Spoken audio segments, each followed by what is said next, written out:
If you're working in HR, people and culture, OD, then you're already stretched too thin. And so it's important that we make sure that the work we're doing is having the impact that's needed. Today, we're going to talk about why, how, and what to measure specifically and make doing that easy.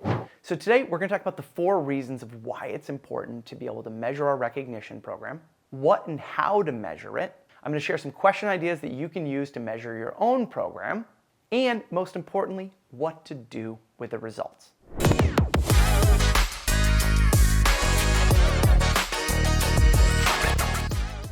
Hi, I'm Chris Littlefield, and I've been studying recognition engagement for 15 plus years. I have run engagement surveys, I've helped organizations analyze their recognition program, and I spent a lot of time training leaders to do the data things that make the biggest difference. So before we jump in, I want to talk about why it's so critically important that we actually measure our employee recognition programs. So before we start talking about what to measure within an organization, it's important to call out the fact that every organization's recognition program is going to be different.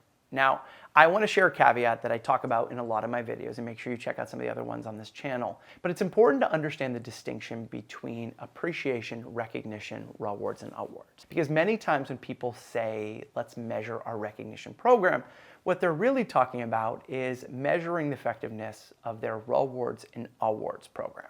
The actions and behaviors that often make the biggest difference, and this is a mistake that many organizations make, is they focus all their time, energy, and budget on the rewards and awards side of things, and they neglect the day-to-day things that often make the biggest difference. But today, as we're looking at our recognition program, one of the first things that you need to do is think about what is included in that within our organization. Now, if you're a smaller organization, you may not have any formal program. And if you're a larger organization, you may have a really robust, I kind of hate that word, but I think you know what I mean by that, program where you have a suite of things and you got your pyramid where you have at the bottom the peer-to-peer recognition stuff, and then you move up to spot awards and points within your point system. And then we move up to rewards or incentives, which, by the way, a incentive is a reward that somebody gets for accomplishing result within a fixed period of time. And then there's our awards, those best of best awards, those CEO awards that are maybe kind of a tradition within your organization. And then inside of our rewards and award strategy, many times people have things like their years of service awards, where we give people something for 5, 10, 15 years. And so right now, what I would do is take out a sheet of paper and just think about what are all the things that we have available to leaders within our program. And if you know what that is, great, you already know what we're looking at. And if not, just take a second, pause the video and just jot down, what do we have from awards to rewards, to spot awards, to day-to-day recognition within our organization. Let's look at some of the areas that we want to review within our programs or within our strategies. Well, one of the first ones is participation. Are people using it? Are people using the software that we have? Are people coming and getting thank you cards from your office to be able to give out to other people? Are people awarding points? Are people giving out the gift cards? If each manager has $100 for each one of their people, are they using it, or are you having to remind them to actually use it? And one great thing to think about there is just to be able to keep an Excel spreadsheet, or to be able to go in and use your software if you have one, which that's what often makes your job easier, is to be able to go in and look, hey, you know what, this many people used it last month, this many people used it this month. But you want to look at that participation. Now, if you have an awards program, how many nominations were submitted? And what was the quality of those nominations? What I mean by what was the quality, did people do it 2 seconds to be able to submit something because you sent an email? Or did they really write out a detailed nomination for why that employee really deserved that award? Now, why does this matter? Because when we have the numbers of what people are using and what they're not using, then we understand, one, do we need to work on increasing our communication to be able to support people and nudge people to understand the resources they have available to them? Or does it just not work? And I can't tell you. I actually had a friend who was over at a large insurance company that I won't name, and they were like, I get like 300 points that I've got to award, and at the end of the month I get a reminder that we're going to lose them if I don't use them, and then I'm just randomly throwing things out to people, and he's like, it's awkward. Thanks for staying late for 5 days. Here's 5 points in your system. And this is why we really want to focus on that day-to-day effort. Another thing that we also want to measure is we want to check in with people informally, and we want to ask people, hey, do you feel recognized right now? Here's an important thing to note about that question. Do you feel recognized? Many people are answering that question in different ways. So for some person, it may be, yeah, my boss just gave me a compliment the other day. And another person, it's, I just got a promotion. And for another person, it's, yeah, I feel like I got an opportunity to go on a stretch assignment or attend a conference.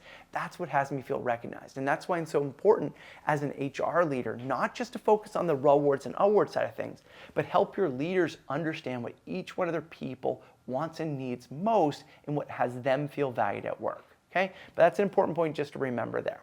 So here's a little pro tip right here. As you're going around and you're collecting feedback on it, collect stories of it making a difference, of an employee who got a card that had them feel really recognized. I did a workshop with the Lebanese Postal Service, and it was over 2 days, and the first day I had the managers, and the second day I had the employees.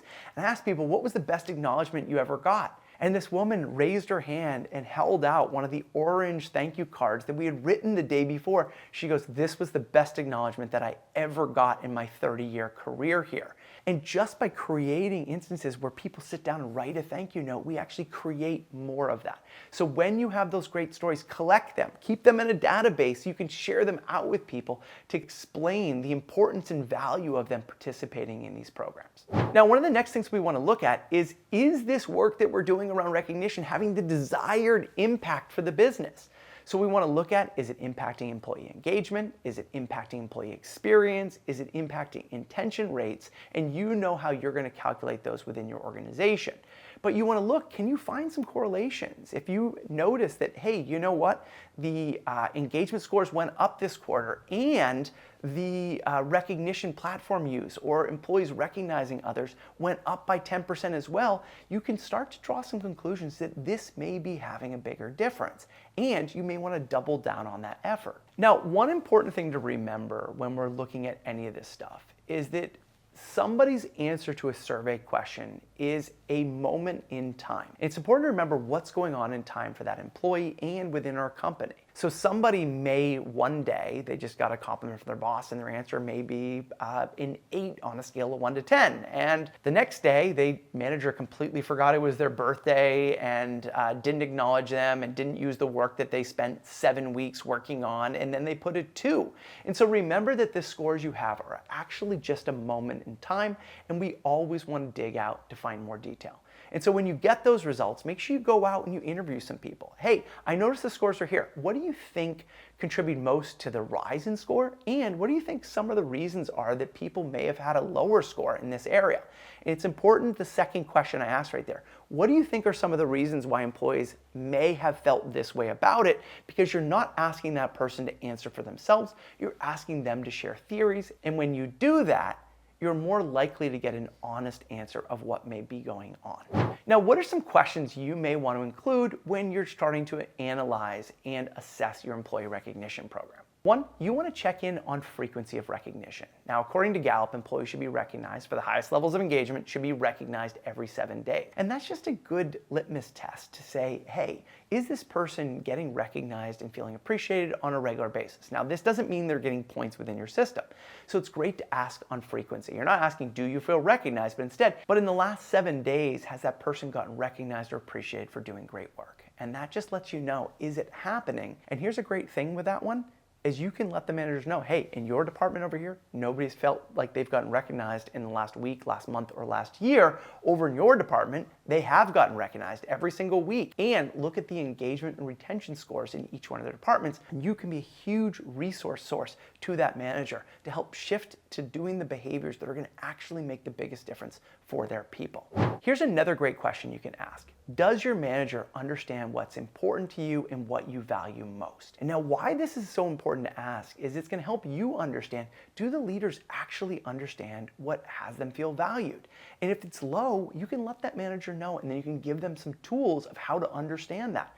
Hey, what has you feel valued at work? What are the things I do that doesn't have you feel valued at work? What's one thing I could do to be able to have you feel more valued? You can give those 3 questions to the managers who score low on that question to be able to help them find out what makes the biggest difference. Oh, and by the way, check out my video on onboarding employees where I give a simple thing that you can do where each employee makes a 1-pager of the things that matter most to them that makes helping leaders understand what matters to their people even better or even easier. is what I was trying to say. And then the last thing that we want to ask is, do you feel valued at work? And the reason why I ask, do you feel valued? That is the outcome of the appreciation, of the recognition, of the rewards and awards. That's the outcome that we want. Because when people feel valued, they offer more value, and valued people are the ones who stick around. And now the important part is when you ask, do you feel valued, you always want to include an open-ended question afterwards that asks, what has you feel valued, or what has you not feel valued right now? And the gold, and although this takes a long time, or it used to take a long time, when we get those open-ended answers, it actually gives us the data of what's working, what's not working. And then the beauty with something like ChatGPT or any open AI, you drop that information into there and then ask for a summary of the things that are making the biggest difference, or tease out all of the concrete things that leaders are doing, and then that creates a resource you can share back with your managers of the things that are working and the things that are not working. And look, you have a mini training already made out of your survey, so you get to extend the value of the work you're doing to understand if your recognition program is working. So now, what do we do with the results? The thing you want to make sure you don't do is collect all this information and do nothing with it, which is what happens most of the time, but instead analyze what's working, what's not working, what little things that people are doing seem to be making the biggest difference. Tease out those things and share it back with the leaders, not in a 17-page report, but in a quick 3-bullet summary of here's the difference, here's where our recognition numbers were, here's the difference it's making for our culture, here's the things that people say they really like and they don't like, and then pull out examples of great things that are happening. Most importantly, take action on people's feedback. One organization I worked with spent like $200,000 to increase a lunch benefit, thinking it was a great reward for their people. And then when they surveyed, do people actually care about the lunch benefit? Not one employee in that organization acknowledged or said anything about the increase in the lunch benefit. What people said, I want my manager to notice me doing great work. And so instead of spending that $200,000, they could use that money to offer trainings. They could use that money to help leaders actually get the development they need to be able to make a difference for those employees. So use it and take action on people's feedback and let them know you heard what they said. And lastly, communicate the changes. If people were all complaining about a certain thing or saying this is silly over here and we don't like this, let them know you made those changes, and then let them know the new things that you're doing that should make their job easier. And by doing that, you're just signaling to your people that you care, that you value them, and you want to make sure they're having a great experience. I hope this was valuable, and if you're looking for help in analyzing your current recognition strategy, then reach out to me at beyondthankyou.com. And if you have questions, just send me an email via my site or put a comment in the comment below, and I try to respond to all of those that I can. And no, just the fact that you're taking this time to learn what you can do to improve your recognition program and analyze what's working and not working is going to make a difference in itself. So thank you for taking that action.